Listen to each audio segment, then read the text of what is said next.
নমস্কার সমস্ত সাংবাদিক বন্ধুদের স্বাগত জানাই।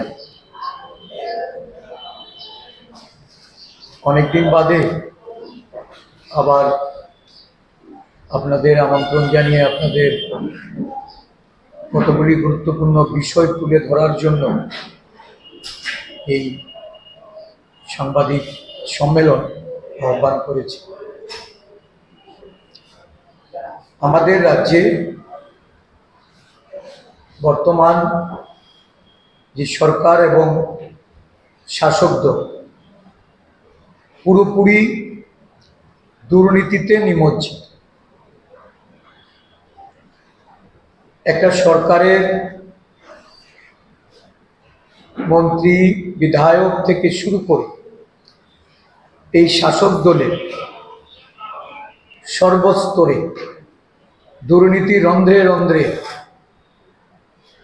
যেভাবে মাথাচাড়া দিয়েছে এবং সংঘবদ্ধ রূপ নিয়েছে, এই বিষয়গুলি বিভিন্ন সময়ে দলের তরফ থেকে এবং আমাদের বিধানসভায় আমাদের দলের বিধায়করা তুলে ধরে রাজ্যের যারা সরকার পরিচালনায় আছেন, বিশেষ করে রাজ্যের মাননীয় মুখ্যমন্ত্রী এর একটা বিহিত আমরা আশা করেছিলাম উনি পদক্ষেপ নেবেন, কিন্তু দেখা গেল রাজ্যের মুখ্যমন্ত্রীর দপ্তর,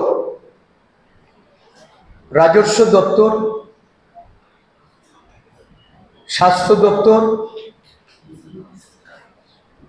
শিক্ষা দপ্তর, পূর্ত দপ্তর, আরবান ডেভেলপমেন্ট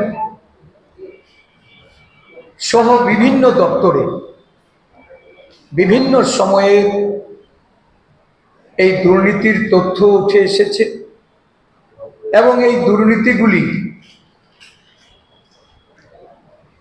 বিরোধী দলের পক্ষ থেকে বিধানসভায়, এবারের বিধানসভায় যখন আলোচিত হয়, দেখা গেছে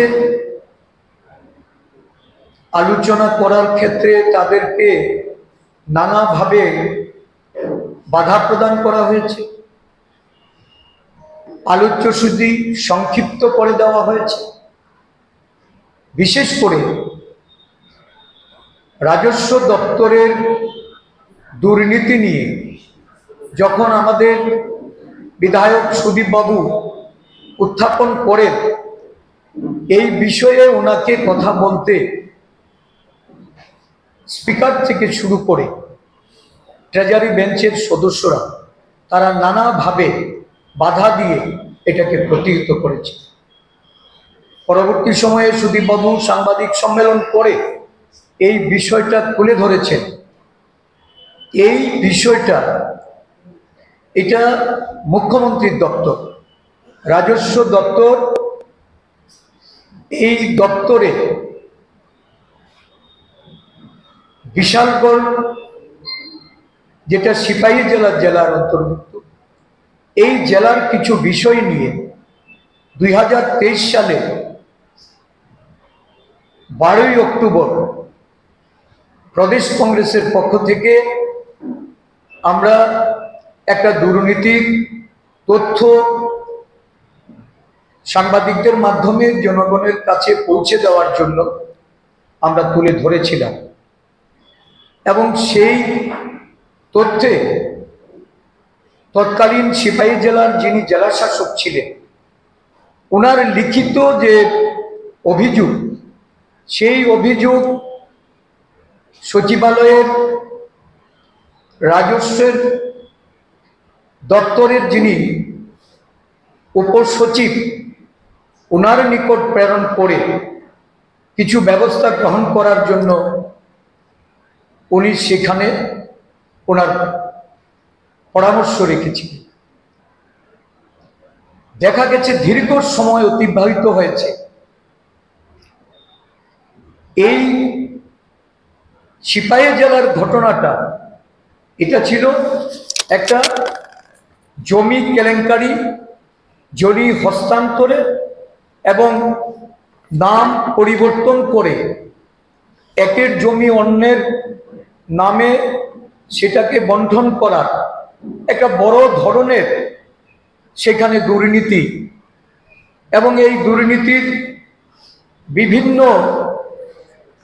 উদাহরণস্বরূপ কতগুলি সুনির্দিষ্ট কতগুলি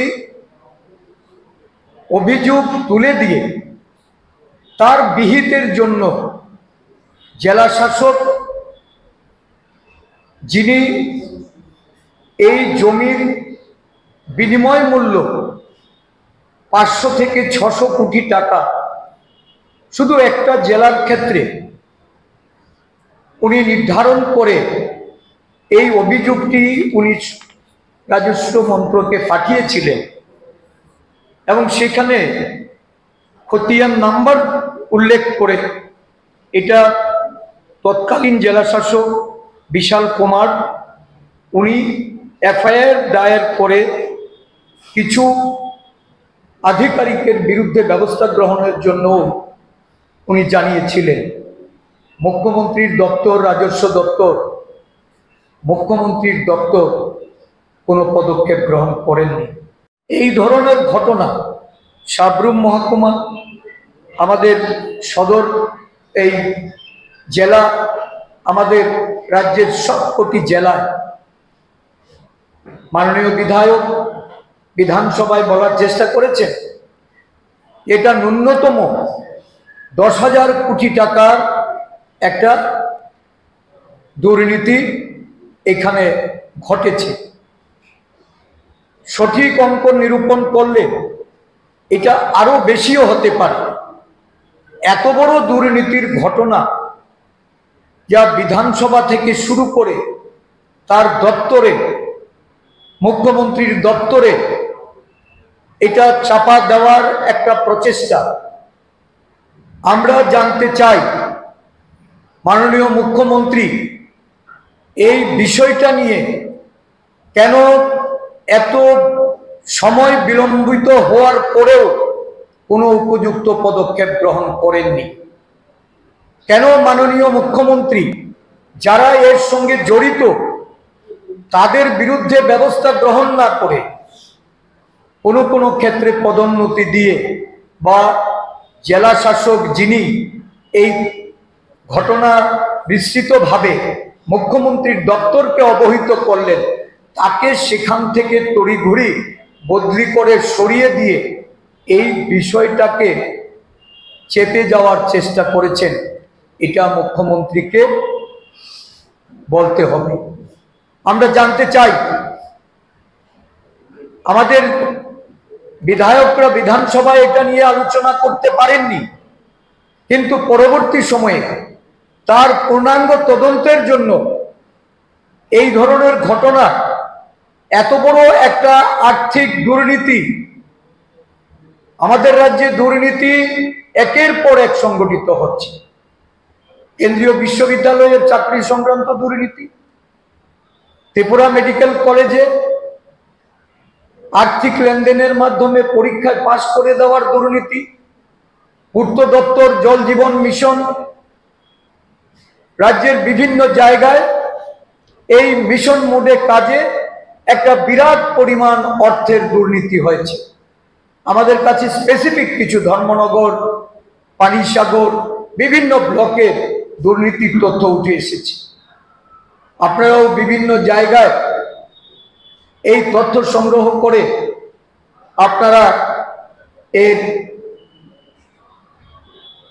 প্রচার আপনারা করেছেন, বিভিন্ন মাধ্যমে এটা উঠেছে।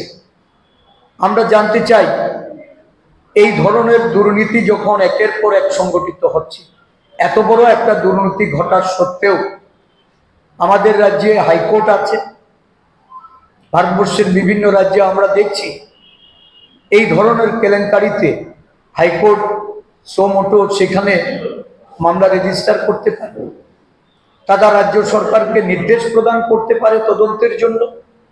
এই ক্ষেত্রে সেটা করা হয়নি।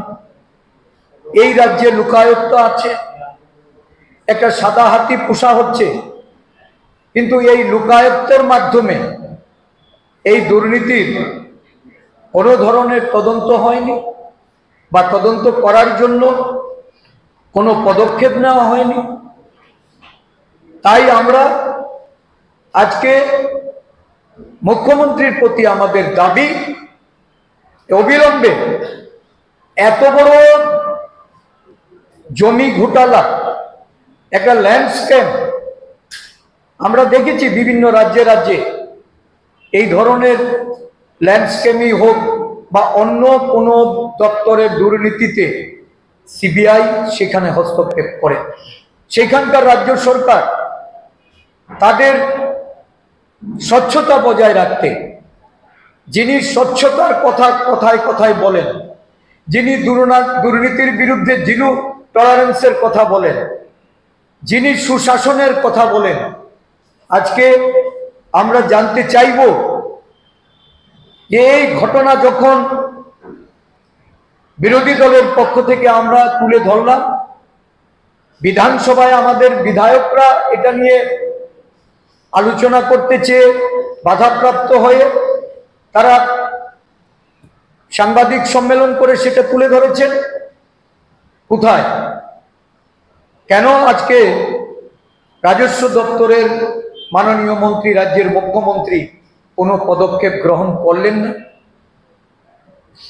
কেন আজকে এই ঘটনা মুখ্যমন্ত্রী সিবিআইকে দায়িত্ব দেবেন না তার সত্য উদ্ঘাটন করতে, এবং যারা এর জন্য এফেক্টেড তাদের ক্ষতিপূরণ, এই জমির মালিকানা নির্ধারণ, এবং যারা এই দুর্নীতিতে যুক্ত তাদের বিরুদ্ধে কঠোর শাস্তির ব্যবস্থা কেন আজকে করতে রাজ্যের মুখ্যমন্ত্রী উনি এগিয়ে আসবেন না? আমরা মনে করি আজকে অনেক দিন হয়েছে, কোনো ধরনের পদক্ষেপ আমরা দেখছি না। আমরা দলের পক্ষ থেকে মাননীয় মুখ্যমন্ত্রীর উদ্দেশ্যে বলতে চাই, এই রাজ্যে দুর্নীতির সাগরে একটা সরকার ভাসছে। দুর্নীতিগ্রস্ত সরকারের বিরুদ্ধে আমরা বিরোধী দল হিসাবে চুপ করে বসে থাকতে পারি না। মুখ্যমন্ত্রীকে আমরা একটা নির্দিষ্ট সময়ের মধ্যে সিবিআই দ্বারা তদন্ত করানোর জন্য এক পক্ষকাল আমরা সময় বেঁধে দিয়ে আমরা চাই যে উনি ওনার স্বচ্ছতা প্রমাণ করুন, ওনার সুশাসনের রাজ্যের মানুষের কাছে যে প্রতিশ্রুতি, সেই প্রতিশ্রুতি উনি রক্ষা করুন। অন্যথায় কংগ্রেস দল সিবিআই তদন্তের দাবি নিয়ে মাঠে নামবে এবং রাজ্যের এই যে বৃহৎ অংশের মানুষ দুর্নীতির কারণে রাজ্যের অর্থনীতি, রাজ্যের যে সামাজিক অবস্থা, এর থেকে পরিত্রাণ দেওয়ার জন্য সমগ্র অংশের মানুষকে সঙ্গে নিয়ে আমরা আন্দোলনে ঝাঁপিয়ে পড়ব, আন্দোলন সংগঠিত করব। আমরা 15 দিন দেখব রাজ্যের মুখ্যমন্ত্রী কি পদক্ষেপ গ্রহণ করেছেন। অন্যথায় এই সিবিআই এর তদন্তের দাবিতে ত্রিপুরা প্রদেশ কংগ্রেস আন্দোলন সংগঠিত করবে সারা রাজ্যে। আমাদের এটাই মূল বক্তব্য ছিল।